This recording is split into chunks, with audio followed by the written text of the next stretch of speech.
में फंस गए अमित शाह, हुई भयंकर फजीहत। नमस्कार, मैं हूं दीपिका।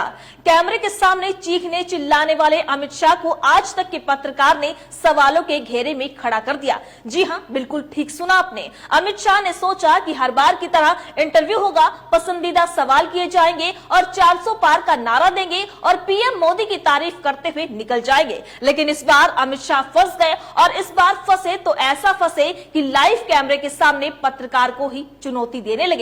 तो ईडी के सवालों पर क्या हाल हो गया? गृह मंत्री अमित शाह का पहले इस बयान को सुने और इस बयान के आने के बाद कैसे फजीहत हो रही है हम आपको सुनाएंगे। पहले सुने अमित शाह का ये बयान। कोई विपक्ष में होता है तो कहा जाता है कि 70,000 करोड़ रुपए का इरिगेशन घोटाला किया अजीत पवार ने। जब वो आपके अलायंस में आ जाते हैं तब उनसे कोई पूछताछ भी नहीं होती है। मैं आपको स्टेटमेंट करता हूँ कि एक भी केस हमने बंद नहीं। पर सर, उसका दूसरा यह है कि उस तरीके से एक्टिवली आपने परसू भी तो नहीं किया।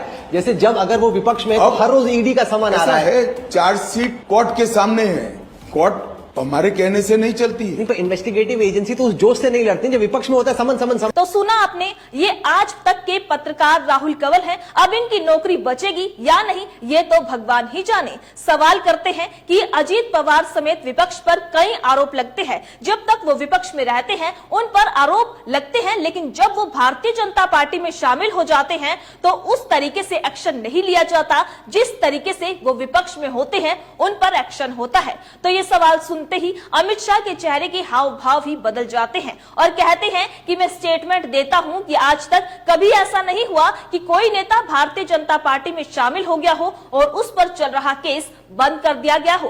तो स्टेटमेंट तो दे दिया लेकिन अमित शाह ने, लेकिन ऐसा लगता है कि अमित शाह की याददाश्त थोड़ी कमजोर है। अब जब अमित शाह की याददाश्त कमजोर हो गई है तो हम आपको बता दें कि लगभग 1 महीने पहले खबर आई थी द इंडियन एक्सप्रेस की, जिसमें लिखा था कि एनडीए में शामिल होने के 8 महीने बाद सीबीआई ने प्रफुल्ल पटेल के खिलाफ मामला बंद कर दिया। तो बता दें कि इन पर 840 करोड़ के ज्यादा के घोटाले के आरोप थे। सीबीआई के केस चल रहे थे। इन पर आरोप लगाने में बीजेपी ने खुलकर कहा था कि आरोपी है, घोटालेबाज है, भ्रष्टाचारी है, इसको जेल में डालना चाहिए। लेकिन जैसे ही ये एनसीपी नेता बीजेपी में शामिल होते हैं इन पर चलाए जा रहे सारे केस बंद कर दिए गए और ये केस किसी और ने नहीं बल्कि सीबीआई ने खुद बंद किए हैं। अब आप देख सकते हैं कि अमित शाह जो स्टेटमेंट दे रहे हैं, लेकिन उनके स्टेटमेंट में कितना दम है द इंडियन एक्सप्रेस की इस खबर से अंदाजा लगाया जा सकता है।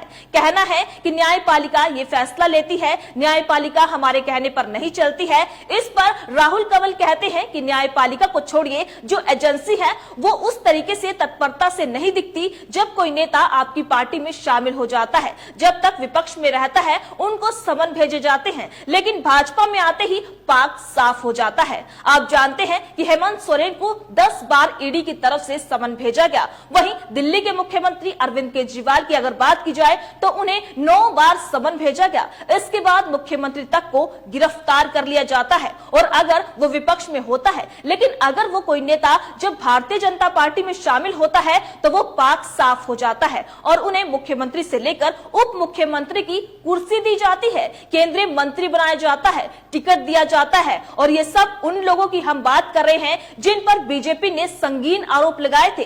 तो इसी को लेकर सवाल किया गया और सवाल सुनते ही अमित शाह भड़क जाते हैं और चुनौती देते हैं और स्टेटमेंट तक देते हैं। स्टेटमेंट तो देते हैं लेकिन स्टेटमेंट में कितना खोखला है सोचने वाली बात है। और हैरानी वाली बात तो ये है कि सवाल आज तक के राहुल कंवल पूछ रहे हैं। तो क्या आज तक को भी ये पता चल गया कि हवा पलटने वाली है? क्या आज तक को भी ये पता लग गया कि मोदी सरकार जाने वाली है? क्योंकि ये वीडियो सोशल मीडिया पर खूब तेजी से वायरल हो रहा है और इसी को लेकर कांग्रेस ने भी कुछ लिखा है, ये भी देखिए।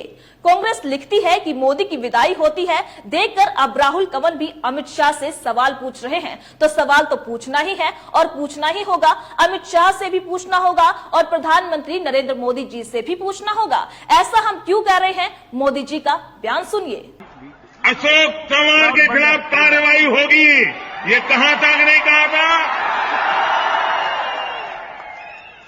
क्या टिकट देना ये कार्रवाई है क्या? तो सुना आपने, ये प्रधानमंत्री नरेंद्र मोदी का दिया गया बयान है जो कि 2014 में उन्होंने दिया था। ये बयान गृह मंत्री अमित शाह के बयान के साथ सोशल मीडिया पर खूब वायरल हो रहा है।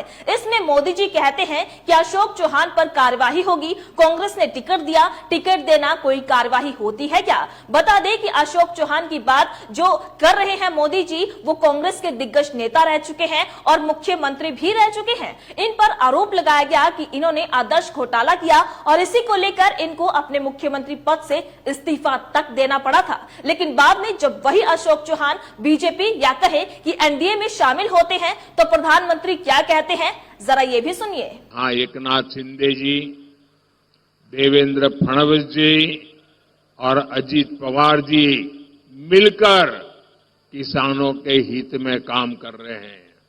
और अब तो एक क्षेत्र में और खुशी की बात है, अशोक जी भी हमारे साथ आ गए हैं। तो सुना आपने, ये प्रधानमंत्री नरेंद्र मोदी जी हैं जो पहले तो चिल्ला रहे थे अपने ही बयान सुनाकर, लेकिन आज ये कह रहे हैं कि वो भी आपने सुना, कहते हैं कि अब अशोक जी हमारे साथ आ गए हैं। ये खुशी की बात है, मंच साझा किया जा रहा है और तारीफों के पुल बांधे जा रहे हैं। तो खबर से साफ है कि अमित शाह और प्रधानमंत्री नरेंद्र मोदी पब्लिक को बेवकूफ समझ बैठे हैं, लेकिन ये नहीं जानते कि ये खुद इस इंटरव्यू में कितना बड़ा जुमला बन गए। आप इन बयानों से अंदाजा लगा सकते हैं, लेकिन पब्लिक है कि बेवकूफ बनने को तैयार नहीं। इसलिए महाराष्ट्र के सर्वे में बीजेपी पिछड़ती हुई नजर आ रही है। तो ऐसे हालातों में जो बयान दिए जा रहे हैं, जैसे कि पत्रकार सवाल करते हैं, आपको क्या लगता है? अपनी राय कमेंट बॉक्स में लिखकर हमें जरूर बताइएगा। इसी तरीके से देश और दुनिया से जुड़ी हर छोटी से बड़ी अपडेट के लिए FBN यानी फ्रंटलाइन ब्रेकिंग न्यूज के साथ बने रहिएगा।